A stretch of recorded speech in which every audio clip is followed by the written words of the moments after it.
Alors Kevin, Oui. t'as que des amis dans cette formation d'intégration. Oui. Je vais te montrer quelque chose. Oui.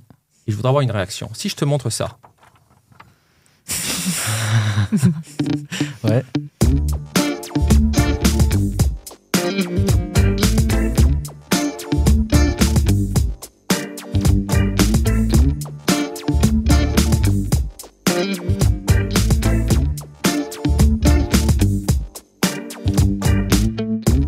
Vous avez la parole, spéciale formation d'intégration professionnelle. Soyez les bienvenus.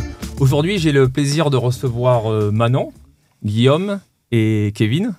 Bonjour à tous les trois. Bonjour. Bonjour. Honneur aux dames. Bonjour, dame. On va commencer par Manon. Comment ça s'est passé, cette formation d'intégration professionnelle? Ça s'est vraiment très bien passé. Dès les premières semaines, on avait vraiment un très très bon groupe qui a été soudé dès les premiers instants. Donc voilà, on a tous, je pense, passé un très très bon moment pendant ces 2 mois et demi. Et donc on remercie toute l'équipe d'encadrement et vraiment... Ça va être d'énormes souvenirs pour la suite? Tout à fait, oui. Notamment sur les parties cohésion, les activités qu'on a pu effectuer. On a fait du canyoning avec les spécialités. Dans tout ce que tu dis, on a l'impression que vous avez créé un esprit de groupe. C'est un peu la Starac, la formation d'intégration professionnelle. Non, c'est pas la Starac, mais la base du pompier, c'est quand même la cohésion. Et là, on l'a vraiment créé dans cette formation. Et voilà, le groupe restera gravé à vie. Ouais. Tu as une anecdote à nous raconter? On n'a pas eu d'anecdote vraiment, mais nous, ce qui nous a tous marqué le plus, c'est vraiment les sorties de cohésion. Dès la première semaine, avec la spéologie, c'était vraiment très très intéressant. Le canyoning, pareil. Puis voilà, nos soirées entre nous le soir, puisqu'on était logés à Sainte-Maxime. Ce qui se passe dans la FI Reste dans la FI. reste dans la FI. C'est ça. Exactement. Kevin, Oui. ça va? Très bien. Tranquille? Très bien, merci. Si tu avais un conseil à donner aux futurs sapeurs-pompiers professionnels qui feraient une formation d'intégration, ça serait quoi? Un conseil à donner, je dirais de se préparer, Ouais. déjà avant tout, parce que on arrive dans une formation où on attend déjà beaucoup de nous. Donc on est ici pour se professionnaliser vraiment, pour prendre en considération de plus se baser sur ses acquis. Mais c'est une formation qui quand même nécessite une bonne base de connaissances. Ta formation de sapeur-pompier volontaire t'a beaucoup aidé, bien sûr, à l'expérience. Énormément. Mais qu'est-ce qui change par rapport à une formation d'intégration professionnelle? Il y a un changement, il y a une différence dans le contenu peut-être?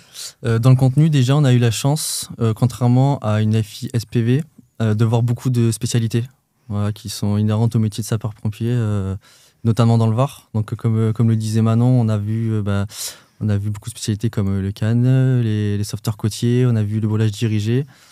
Et en plus de ça, on nous impose un cadre qu'on n'a pas forcément en formation FI SPV.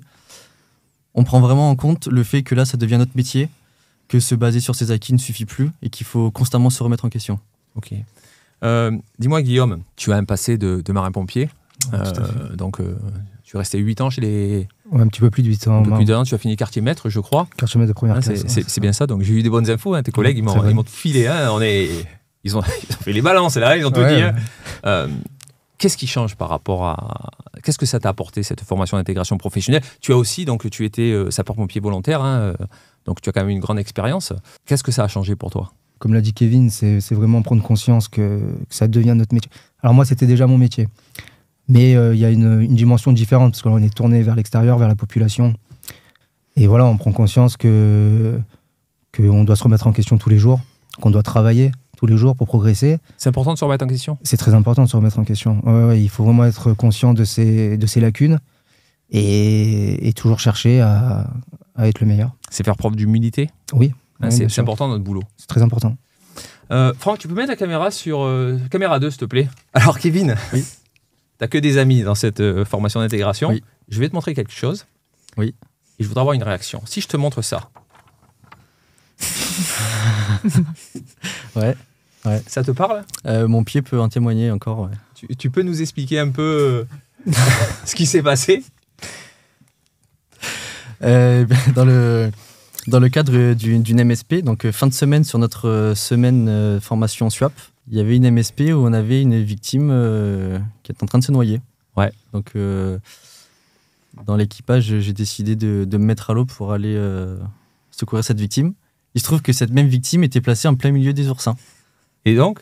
Ouais, donc, dans le feu de l'action, j'ai couru. Ils sont pas bonnards, hein. T'as vu, ils sont pas bonnards, ils m'ont tout dit. Hein. J'ai couru, je sentais une certaine douleur après le sauvetage, après la mise en situation. Je m'en suis pas rendu compte tout de suite. J'ai vu ça le soir que j'avais le pied qui était absolument rempli d'épines d'oursin. D'accord. Donc, pour tout le monde, hein, on va rappeler que la pêche aux oursins avec les pieds, on va dire, est interdite donc, du 1er mars au 14 décembre dans notre département. On va le retenir. Hein. Effectivement, ouais. Donc, allez, c'est sympa. Moi, je vous propose de faire une petite pause. On va aller voir vos collègues. Vous vous rappelez, on a fait un shooting photo et on va aller voir un peu ce qui se passe. Ça vous dit ? Okay. Très bien. C'est parti. Are you gonna feel that? Are you gonna feel that? Are you gonna feel that? Are you gonna feel that? Are you gonna feel that? Okay. Are you gonna feel that? Feel that. Are you gonna feel that?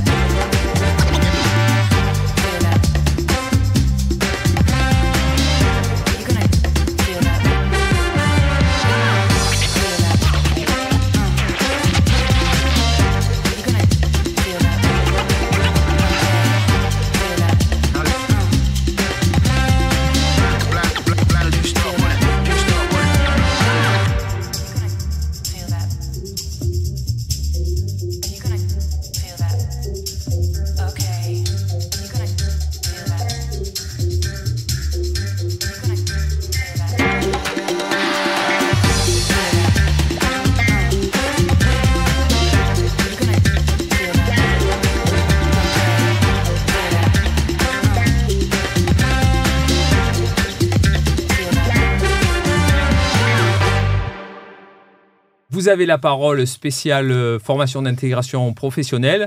On est toujours avec Kevin, Manon et Guillaume. Vous avez choisi un nom de baptême pour la cérémonie. Vous avez aussi choisi ce nom de baptême pour votre formation d'intégration professionnelle. Donc ce nom, c'est Norbert Peloux. Alors Norbert Peloux, c'était donc un jeune de 19 ans qui était volontaire au centre de secours de Cuers, qui est décédé sur un feu de forêt sur Sainte-Maxime, donc en voulant sauver un camion. Pour nous, c'était évident de choisir ce nom-là, parce qu'on a été logé tout le long de la formation sur Sainte-Maxime. Donc le centre de secours nous a hébergés, nous a accueillis.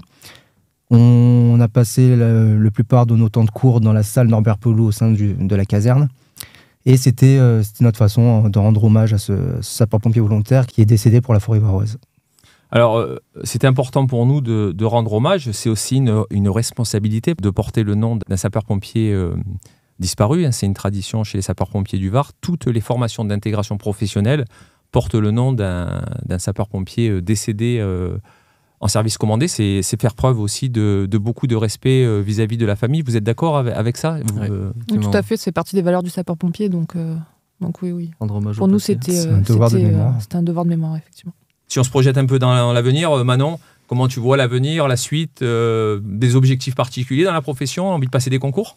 Oui, bien sûr, envie d'évoluer dans la profession. Kevin, peut-être passer une spécialité, tu as une envie particulière ? Ouais, spécialité, moi ce qui m'intéresserait, ce serait tout ce qui touche au milieu aquatique, donc les sauveteurs côtiers. Ça m'intéresse. J'ai la chance d'intégrer un centre où il y a cette spécialité en fait partie et passer assez rapidement, dans la mesure du possible, obtenir un poste de commandement, voilà, passer le sergent, le chef d'agré. C'est très bien. Et toi, Guillaume ? Les mêmes perspectives d'évolution, passer le sergent assez rapidement et les spécialités, pourquoi pas les SAV étant à Toulon-Centre. Voilà, donc les SAV, pour le public, on rappelle, c'est les sauveteurs côtiers. Ouais, tout à fait. Parce que tout le monde ne connaît pas forcément cet acronyme, mais voilà, effectivement, il y a beaucoup de spécialités chez les sapeurs-pompiers, et notamment chez les sapeurs-pompiers du Var. Donc, écoutez, nous, au nom de tous les sapeurs-pompiers du Var, au nom de la com, au nom de l'établissement, on voulait déjà vous féliciter. Vous êtes sapeur-pompier professionnel. Vous êtes sapeur-pompier professionnel. Le meilleur pour beaucoup de choses. Et on vous souhaite un bel avenir. Au revoir, merci beaucoup. Quant à nous, on se retrouve sur les réseaux sociaux. Merci de votre fidélité. À bientôt.